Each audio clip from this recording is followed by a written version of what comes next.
నమస్తే, welcome to ఈహా TV. ప్రస్తుతం మనతో ఉన్నారు లాయర్ రాహుల్ రెడ్డి గారు. నమస్తే సార్. నమస్కారం లక్ష్మి, బాగున్నారా? నేను బాగున్నా, మీరు బాగున్నారా? ఓకే. ప్రస్తుతం అందరు జనాల్ని భయపెట్టిస్తున్న వార్త ఏంటి అంటే ట్రావెల్ బ్యాన్.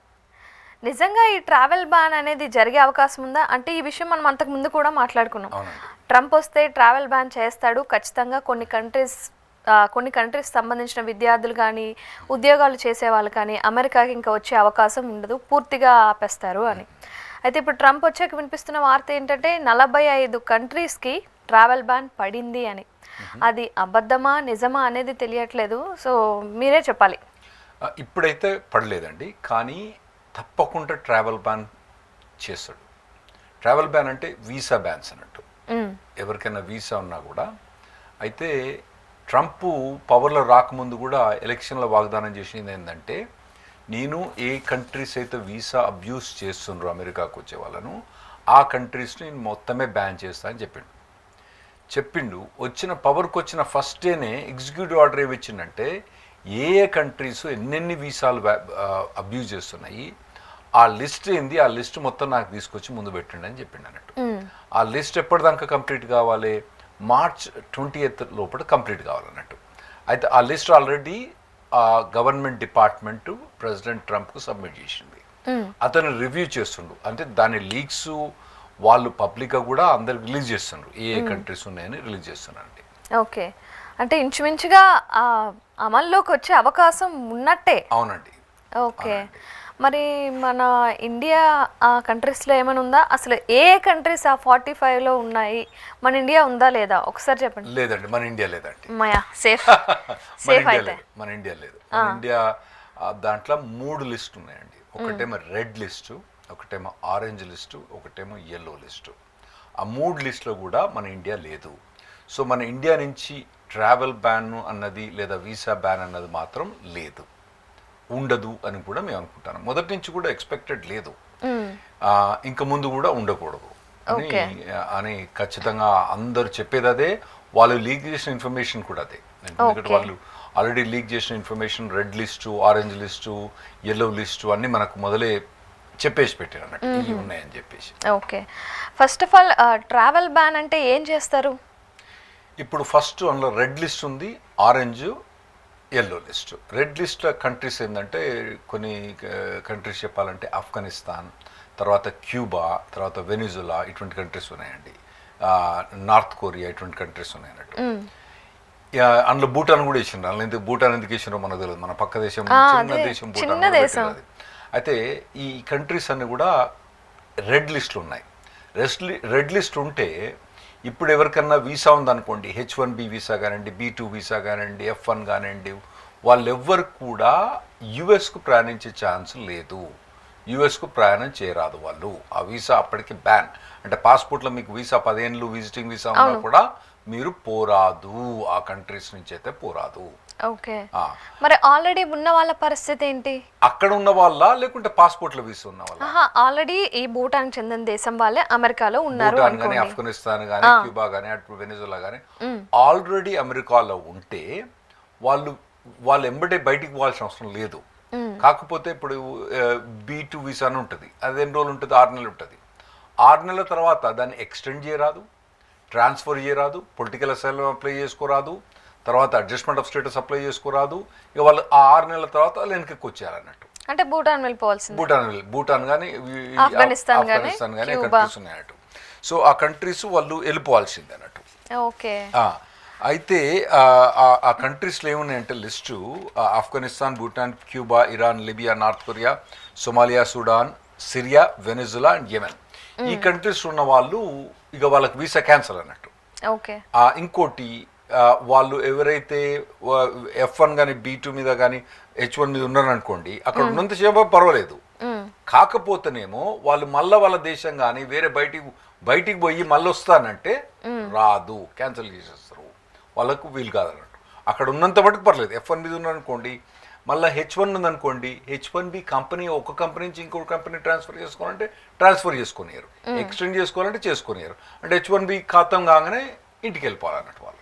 ఓకే, అంటే ఇంకా కంప్లీట్గా వెళ్ళిపోవాల్సిందే. అవును, ఇది రెడ్ లిస్ట్.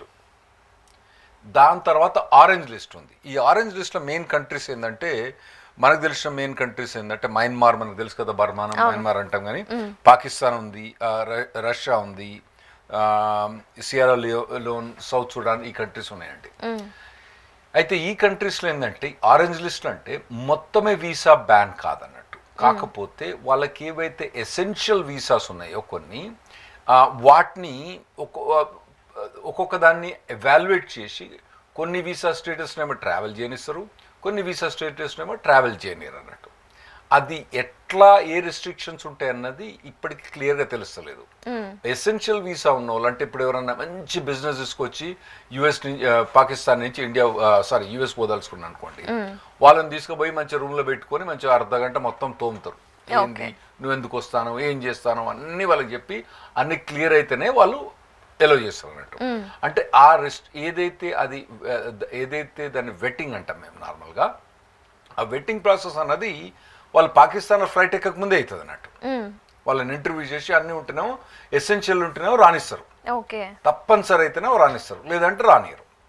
అయితే ఈ ఆరెంజ్ లిస్ట్లో కూడా వాళ్ళు ఏం వార్నింగ్ ఇస్తారంటే, ఒక నెక్స్ట్ 60 డేస్లో కనుక మీరు మొత్తం క్లియర్ చేయకపోతే, అన్నీ ఏవైతే మీరు బ్యాంకింగ్లో కనుక ఏదైనా టెర్రరిస్ట్ ఫండింగ్ కానీ, తర్వాత ఇంటర్నేషనల్ ఏదైతే యుఎస్ పాలసీస్కి అలైన్మెంట్ కనుక కరెక్ట్ లేకపోతే కానీ, వాటన్నీ అలైన్మెంట్ కాబట్టి, ఇప్పుడు ఫర్ ఎగ్జాంపుల్ యుఎస్ చైనాకు కొద్ది యాంటీ, పాకిస్తాన్లో వాళ్ళు చైనాకు ఫేవరబుల్, అటువంటి అన్నీ కూడా వాళ్ళు అలైన్ కాకపోతే వాళ్ళు ఏమంటారు, మొత్తం కంప్లీట్గానే బ్యాన్ చేస్తామని చెప్తారు అన్నట్టు. అది ఆరెంజ్ లిస్ట్. అందులో మనకు తెలిసిన మెయిన్ కంట్రీ పాకిస్తాన్ ఉంది, రష్యా ఉంది. ఆ తర్వాత ఇంకోటి ఏంటంటే ఎల్లో లిస్ట్ అని ఉంది అన్నట్టు. ఈ ఎల్లో లిస్ట్లో మెయిన్లీ చిన్న చిన్న కంట్రీస్ ఎక్కువ ఉన్నాయండి. ఈ స్పెషల్లీ కరేబియన్ ఐలాండ్స్ ఉంటాయి కదండి, కరేబియన్ ఐలాండ్స్ చాలా కంట్రీస్ ఉంటాయి.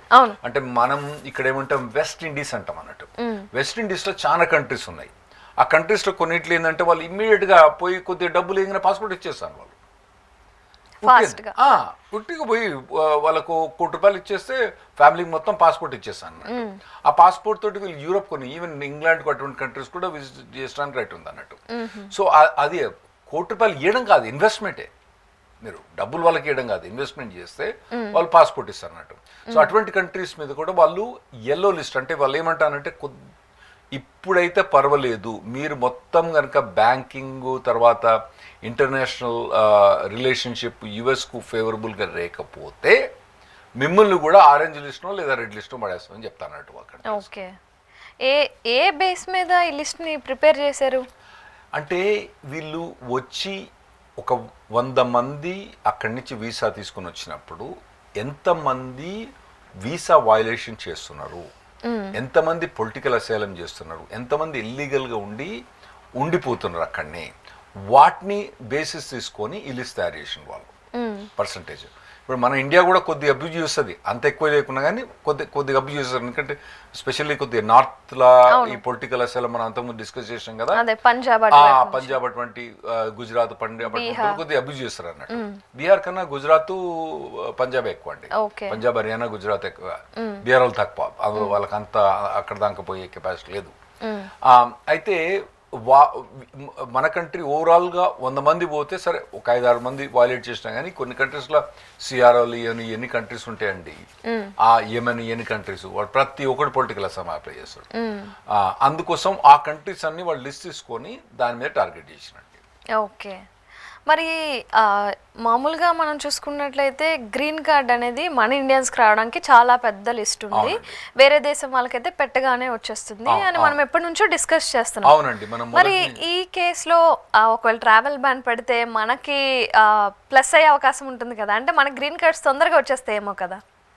మీరు చెప్పింది కరెక్టే అవి ఉండొచ్చు. ఎందుకంటే ఇప్పుడు ఒకవేళ కనుక రెడ్ లిస్ట్లో కానీ ఆరెంజ్ లిస్ట్లో కానీ పెట్టినప్పుడు వాళ్ళకు గ్రీన్ కార్డ్స్ ఇవ్వకపోతే, ఆ గ్రీన్ కార్డ్స్ అన్నది మిగతా కంట్రీస్ పోతాయి. ఎంప్లాయ్మెంట్ బేస్డే కానివ్వండి, తర్వాత ఫ్యామిలీ బేస్డే కానివ్వండి, మిగతా కంట్రీస్ పోతాయి. కాకపోతే ఇప్పుడు ఉన్న 45 కంట్రీస్లో employment based green cards use చేసేది వీళ్ళు చాలా తక్కువ.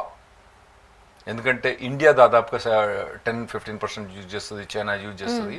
ఈ మిగతా 45 కంట్రీస్ తక్కువ. కానీ మీరు అన్నది కరెక్టే, ఇప్పుడు ఎంప్లాయ్మెంట్ బేస్లో 1,40,000 గ్రీన్ కార్డులు ఎవ్రీ ఇయర్ ఇస్తారు కదా, అందులో దాదాపుగా ఒక 20,000 గ్రీన్ కార్డులు వీళ్ళకి పోతాయి.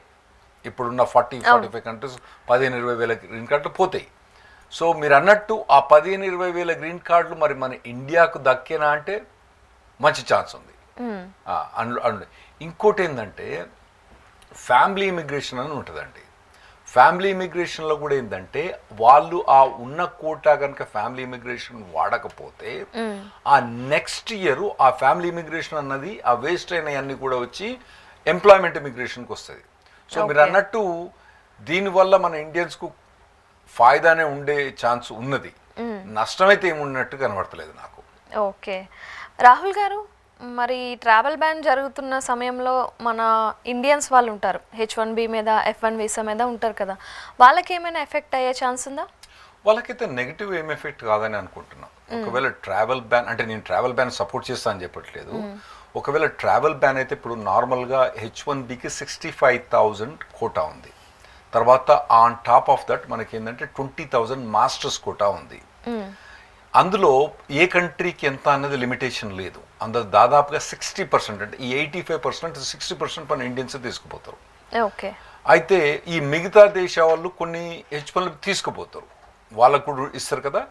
ఒకవేళ ట్రావెల్ బ్యాన్ చేస్తే వాళ్ళకి H1B వీసాలు రావు. అట్లా రాకపోతే ఆ వీసాలు కూడా మన వాళ్ళకి ఎక్కువ వచ్చే ఛాన్స్ ఉంటుంది. F1 వీసాల మీద మనకు ఇండియన్స్కి పెద్ద అడ్వాంటేజ్ ఏమీ రాదు. ఈ పర్టికులర్ కంట్రీస్ నుంచి ఎక్కువ F1స్కు రారు. వచ్చినా కూడా వాళ్ళు ఏంటంటే ఈ వీసా బాగా అబ్యూజ్ చేస్తారు, వచ్చి ఎంబడే పొలిటికల్ అసైలం అటువంటి ఏవో తీసుకొని పోతా అంటారు అన్నట్టు వాళ్ళు. సో F1 మీద పెద్ద F1 వాళ్ళకి పెద్ద లాభం రాదు, కానీ H1 వాళ్ళకి కొద్దిగా లాటరీ ఎక్కువ తగిలే ఛాన్స్ ఉంటుంది మనకు. ఓకే ఓకే మనం చూసుకున్నట్లయితే రష్యా లాంటి కంట్రీనే ఈ ట్రావెల్ బ్యాన్లో వేసేసారు. రష్యా అనేది చాలా పెద్ద కంట్రీ, అక్కడ నుంచి బాగా చదువుకున్న వాళ్ళు, టెక్నికల్ నాలెడ్జ్ ఉన్న వాళ్ళు, అన్ని విధాలా ఉన్న వాళ్ళు అమెరికాకు వస్తూ ఉంటారు స్థిరపడాలి అని. మరి అలాంటి వాళ్ళని బ్యాన్ చేస్తే అమెరికాకి ఏం నష్టం ఉండదా? అంటే వీళ్ళు చాలా మంది పొలిటికల్ అసైలం మీద వస్తారండి. వాళ్ళు ఏమంటారంటే ఇప్పుడు అక్కడ పుటిన్ మమ్మల్ని సావదొబ్బుతాండు, ఇక్కడికి వచ్చి మీ దేశంలో పొలిటికల్ అసైలం తీసుకొని మీ దగ్గరనే ఉండిపోతాం ఎప్పుడు అని వచ్చేస్తారంటారు. అయితే అట్లా మాకేమైతుందంటే ప్రపంచంలో ఏ దేశంలో బాధ ఉన్నా అందరూ మా నెత్తి మీద వచ్చి పడతారు.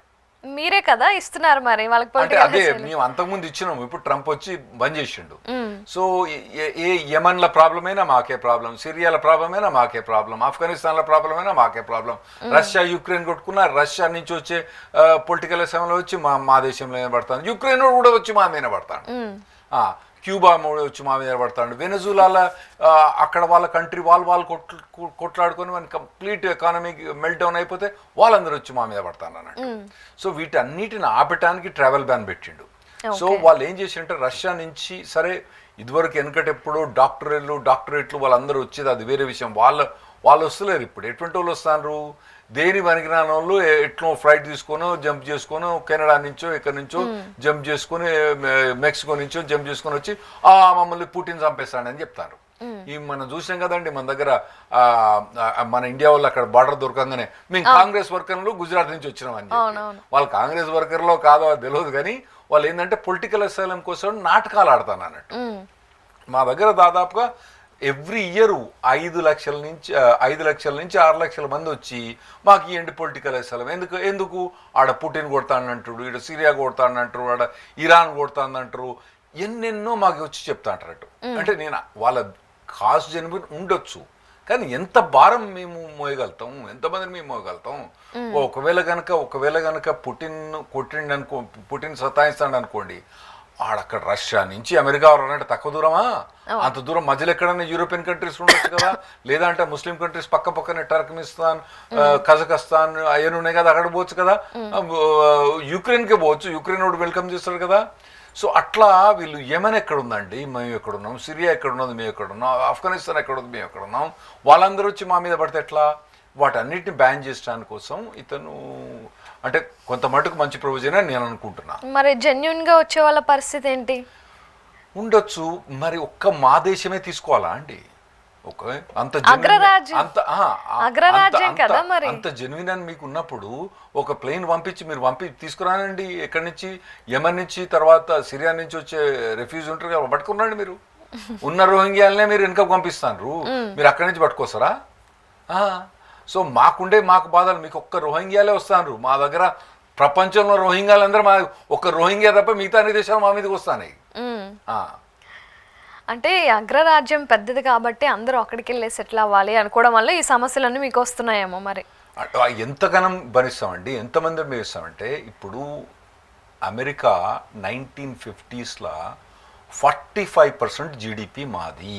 అంటే 100 రూపాయలు ప్రపంచం మీద మొత్తం కమాయిస్తే అందులో 45 రూపాయలు మేము ఎర్న్ చేసేవాళ్ళము. అది ఇప్పుడు ఎట్లయిపోయిందంటే ఇప్పుడు దాదాపుగా 2020 దాకా మేము 23% ఉంటుంది, 25% దాంట్లో 2020 దాకా. 2020 నుంచి 2025కి ఎంత వచ్చింది తెలుసా? 15 to 16%కి వచ్చింది. అంటే 10% పడిపోయింది. ఇదివరకు 45%, ప్రపంచంలో 45% డబ్బులు మేము ఎర్న్ చేసేవాళ్ళం. ఇప్పుడు 15 నుంచి 20 పైసలు మేము ఎర్న్ చేస్తాను అన్నమాట రూపాయలు. అంత దిగజారిపోయినప్పుడు మిగతా కంట్రీస్ అని కూడా బర్డన్ తీసుకోవాలి. అవన్నీ మమ్మల్ని తీసుకోమంటే ఎట్లా? ఇండియా కూడా ఇంత, మీరు ఇప్పుడు 5th బెస్ట్ ఎకానమీ అని మీరు అంటున్నారు కదా, మరి ఆ ప్రపోర్షన్లో తీసుకోవచ్చు కదా మీరు. 5th బెస్ట్ ఏది? GDP, real GDP. Actually purchasing power parity wise India is already number 3. China number 1 purchasing power ప్యారిటీలా, USA number 2 and India number 3. అంటే రియల్ జీడిపిలేమో ఇండియా నెంబర్ 5 కానీ పర్చేసింగ్ పవర్ ప్యారిటీలో ఇండియా నెంబర్ 3. సో మరి అంత responsibilities China తీసుకోవచ్చు, మిగతా countries అని తీసుకోవచ్చు కదా, మా మీద ఎందుకు నొప్పుతారు వీళ్ళందరినీ? ఓకే, మరి అలాంటప్పుడు ఈ రష్యా లాంటి కంట్రీస్, ఈ ఎల్లో లిస్టు, రెడ్ లిస్ట్లో ఉన్న కంట్రీస్ ఏవైతే ఉన్నాయో వాళ్ళు లీగల్గా కోర్టుకి వెళ్ళి మీ మీద, లైక్ అమెరికా మీద కేసు వేసినట్లయితే ఏం జరుగుతుంది? అంటే వాళ్ళు ఆ కంట్రీస్ అని కాదండి, ఇండివిజువల్స్ తరఫు లాయర్లు కానీ కోర్టులో కంపల్సరీ కేసు వేస్తారు. అయితే ఇప్పుడు 2016 ముస్లిం కంట్రీస్ బ్యాన్, అంటే దాన్ని ముస్లిం కంట్రీస్ అని అనలే, 7 కంట్రీస్ ముస్లిం కంట్రీస్ మీద బార్ పెట్టింది అన్నట్టు. పెట్టినప్పుడు కూడా వాళ్ళు అప్పుడు ఛాలెంజ్ చేసి సుప్రీంకోర్టు దాకా పోయిందండి. 2018 సుప్రీంకోర్టు డిసైడ్ చేసింది, ట్రావెల్ బ్యాన్ను అపీల్ చేసింది, అంటే ఒప్పుకున్నది. ప్రెసిడెంట్ ట్రంప్కు ట్రావెల్ బ్యాన్ చేసే అథారిటీ ఉందని 2018 ఒప్పుకున్నది.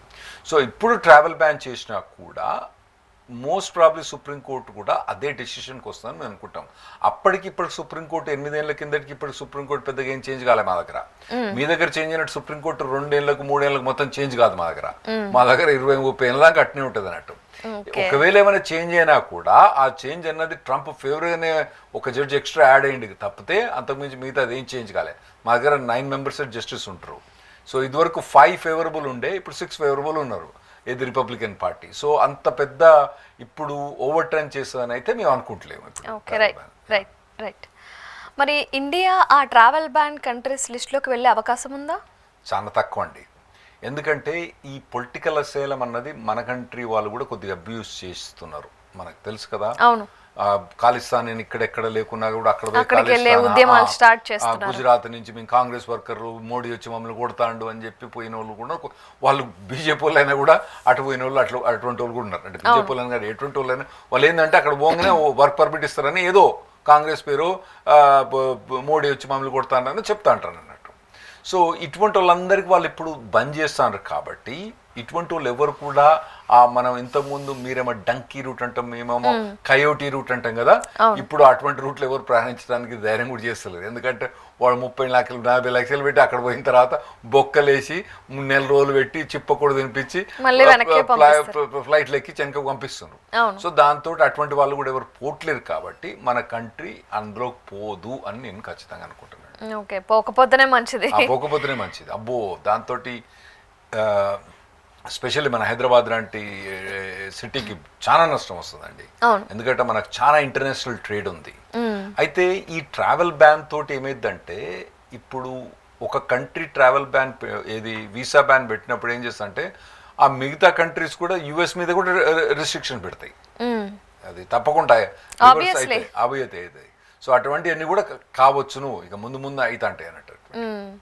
మరి ఇన్ని జరుగుతున్న తరుణంలో అమెరికా నుంచి డిప్లొమాట్స్ రష్యాకో లేకపోతే అదర్ కంట్రీస్కో వెళ్తూ ఉంటారు, ఆ ట్రావెల్ బ్యాన్ లిస్ట్లో ఉన్న కంట్రీస్కి. అక్కడ నుంచి డిప్లొమాట్స్ కూడా ఇక్కడికి వస్తూ ఉంటారు కదా, మరి వాళ్ళకి ఏమైనా రిస్ట్రిక్షన్స్ ఉంటాయా? అంటే ఇప్పుడు 45 కంట్రీస్ తోటి కూడా అన్నిటితోటి కూడా డిప్లొమాటిక్ రిలేషన్షిప్ కొన్ని కంట్రీస్ తప్పితే మిగతా అన్ని కంట్రీస్కు యుఎస్కు ఉంది. ఇప్పుడు మీకు సింపుల్గా చెప్పాలంటే నార్త్ కొరియాకు యుఎస్కు డిప్లొమాటిక్ రిలేషన్షిప్ లేదు. తర్వాత ఇరాన్కు యుఎస్కు డిప్లొమాటిక్ రిలేషన్షిప్ లేదు. రష్యాకు యుఎస్కు డిప్లొమాటిక్ రిలేషన్షిప్ ఉంది. అట్లా మిగతా ఈ దాదాపు 45 కంట్రీస్లో దాదాపు 40 కంట్రీస్లో డిప్లొమాటిక్ రిలేషన్షిప్ ఉంది. అయితే వాళ్ళకు వేరే వీసాస్ ఉంటాయండి. వాళ్ళకి B2, H1, F1 ఈ వీసాలు ఉన్నాయి. డిప్లొమాట్స్కు వేరే డిప్లొమాట్ వాళ్ళ పాస్పోర్ట్ వేరే ఉంటుంది, వాళ్ళ వీసా వేరే ఉంటుంది అన్నట్టు. ఓకే, వాళ్ళకి ఈ బ్యాన్ వర్తించదు. వాళ్ళు యుఎస్ డిప్లొమాట్స్ ఆ కంట్రీస్ పోవచ్చు, ఆ కంట్రీస్ డిప్లొమాట్స్ ఇక్కడికి రావచ్చు.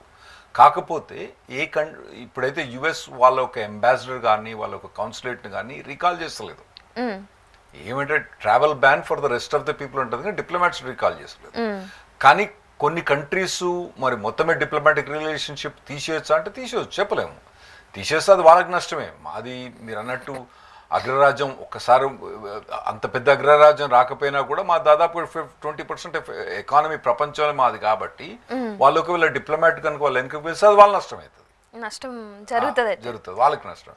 మాకు కూడా కొద్దిగా నష్టం జరగవచ్చు, వాళ్ళకి ఎక్కువ నష్టం జరుగుతుంది. ఓకే, మరి ఇదే విధంగా మీరున్నారు, ఇప్పుడు మీరు మా ఇంటికి రావద్దా నేను కంప్లీట్గా చెప్పేసాను అనుకోండి, చెప్పేస్తే ఇంక మీరు ఉప్పు పప్పు అడగడానికి కూడా మా ఇంటికి రారు కదా. మరి ఇదే విధంగా దేశాల మధ్యన కూడా కొన్ని సంబంధాలు ఉంటాయి, ట్రేడింగ్ కావచ్చు, ఇంకేమైనా కావచ్చు. అమెరికా ఇప్పుడు వాళ్ళందరినీ ట్రావెల్ బ్యాన్ చేసి మీరు మా కంట్రీకి రావద్దు అని చెప్తే వాళ్ళ దగ్గర నుంచి వచ్చే వస్తువులు కావచ్చు, లేకపోతే వ్యాపార వాణిజ్య సంబంధాలు కావచ్చు, అవన్నీ బ్లాక్ అయిపోయినట్టే కదా. అవ్వ వేరే బువ్వ వేరే అండి, అర్థమైందా? బువ్వ వేరే అవ్వ వేరే. సో ఇది ట్రేడ్ అన్నది ఉంటుంది కదా, అది సపరేట్ అన్నట్టు. ఇది వీసా బ్యాన్ అన్నది తప్పితే ట్రేడ్ బ్యాన్ అనలే. మీతోటి ఏదైతే ఇచ్చి పుచ్చుకోని నేను మీకు పప్పు అమ్ముతా, మీరు నాకు కారం అమ్ముతారు, ఓకే, అటువంటి ట్రాన్సాక్షన్స్ బార్ చేస్తాడని ట్రంప్ చెప్పలేదు కదా. అతను ఏమన్నాడు, మీరు నా ఇంటికి రావద్దు అంతే, అంతేగాని మీరు పప్పు మా ఇంటికి పంపించండి, నేను కారం మీ ఇంటికి పంపిస్తాను, అది దాని మీద బ్యాన్ అని చెప్పలేదు. అది వేరే ఎఫెక్ట్ అయ్యే ఛాన్స్ ఉందా ఇష్టం, అది మీ కాల్, నేను చెప్పట్లేదు. యాజ్ అ యుఎస్ ఏమంటుంది, మీరు మా ఇంటికి రావద్దు అని చెప్తాను. రావద్దు అన్నప్పుడు మీరు ఏం చేయలేరు. నా ఇప్పుడు మన ఇద్దరి మధ్యలో బిజినెస్ ట్రాన్సాక్షన్ ఉంది. మీరు నాకు పప్పు అమ్ముతారు, నేను మీకు కారం అమ్ముతాను. మీ దగ్గర పప్పు బాగా పెరుగుతుంది, మా దగ్గర కారం బాగా పెరుగుతుంది. మీరు పప్పు నాకు పంపించలేదు అనుకోండి, ఏం చేస్తారు, మీరు తినలేరు, అది పాడైద్ది. సో దాన్ని అది మాకు కంపల్సరీ ట్రేడ్ చేయాల్సిందే కాబట్టి సో ఆ ఈ రిలేషన్స్ పెద్ద దెబ్బ పడదు. ఇంకోటి ఏంటంటే ఈ పర్టికులర్ 45 కంట్రీస్లో దాదాపుగా రష్యా ఒకటే మెయిన్ పెద్ద ఎకానమీ కంట్రీ. ఆ రష్యా మీద ఆల్రెడీ ఎన్నో బ్యాన్లు ఉన్నాయి, ఇది ట్రేడ్ బార్స్ అంతకుముందే చాలా ఉన్నాయి. సో దానికి అది ఒక కంట్రీ తీసేస్తే మిగతా అన్ని పెద్ద ఎకానమీ కావండి, అవన్నీ చిన్న చిన్న ఎకానమీ. సో వాటి ద్వారా పెద్ద ఎఫెక్ట్ ఏం పడకూడదు ట్రేడ్ మీద కూడా, చాలా చిన్న ఎఫెక్ట్ పడుతుందని నేను అనుకుంటున్నానండి. ఓకే, ట్రంప్ ఎందుకు ఇంత కఠినమైన నిర్ణయాలు తీసుకుంటున్నారు? అతను ఫస్ట్ టర్మ్ వచ్చినప్పుడు కొన్ని అంటే అతను పాలసీసే మొదటి నుంచి ఒక పర్సన్ కొన్ని బిలీవ్ చేస్తారు కదండి. ఇప్పుడు బీజేపీ ఉంది, వాళ్ళు రామజన్మభూమి అని వాళ్ళు కంకణం కట్టుకొని కూర్చున్నప్పుడు వాళ్ళు ఎప్పటి నుంచో రామజన్మ గురించి కొట్లాడి వచ్చిన తర్వాత సరే ఒక్కసారి 2 సార్లు 3 సార్లు పవర్కి వచ్చిన తర్వాత మొత్తానికైతే రామ జన్మభూమి అక్కడ పోయి మందిరం కట్టిరు కదా వాళ్ళు. అలాగే వీళ్ళు ఇవన్నీ అంటే ఇలా చాలా ప్రొవిజన్స్ ట్రంప్ ఎప్పటి నుంచి మాట్లాడుతుండు 12 ఏళ్ళ కింద నుంచి మాట్లాడుతుండు. సరే ఫస్ట్ వచ్చినప్పుడు కొన్ని చేసిండు, కొన్ని చేయలేదు, కొన్ని ట్రై చేసిండు. ఇప్పుడు సెకండ్ టైం మళ్ళీ ఆఫ్ కోర్స్ మనకు అందరు తెలిసింది కదా, ఓడిపోయాడు. థర్డ్ టైం అలా గెలిచిండు. ఇక మొత్తం రివెంజ్కి వచ్చేసిండు. అతను ఏదైతే చెప్పిండో అవన్నీ పాలసీస్ అతను ఇంప్లిమెంట్ చేస్తున్నాడు అంతే. ఇప్పుడు బీజేపీ కనుక రామజన్మభూమి కట్టిందంటే మరి మొదటి నుంచి చెప్తా వస్తుంది కదా కడతా అని. వాళ్ళ ప్రతి ఒక్క ఎలక్షన్ ఎజెండాలో చెప్తా వచ్చిండ్రు, కడతాం అని చెప్పుకుంటూ వచ్చిండ్రు, కట్టిండ్రు అంతే. అలాగనే ఇది కూడా అన్నట్టు. అంటే నేను తప్పు ఒప్పు అని చెప్పట్లేదు, వాళ్ళ ఒక పాలసీ, బీజేపీ ఒక పాలసీ అన్నది అయోధ్యలో మందిరం కట్టిండ్రు అంతే. ఇది వీళ్ళు మొదటి నుంచి కూడా చెప్తున్నారు.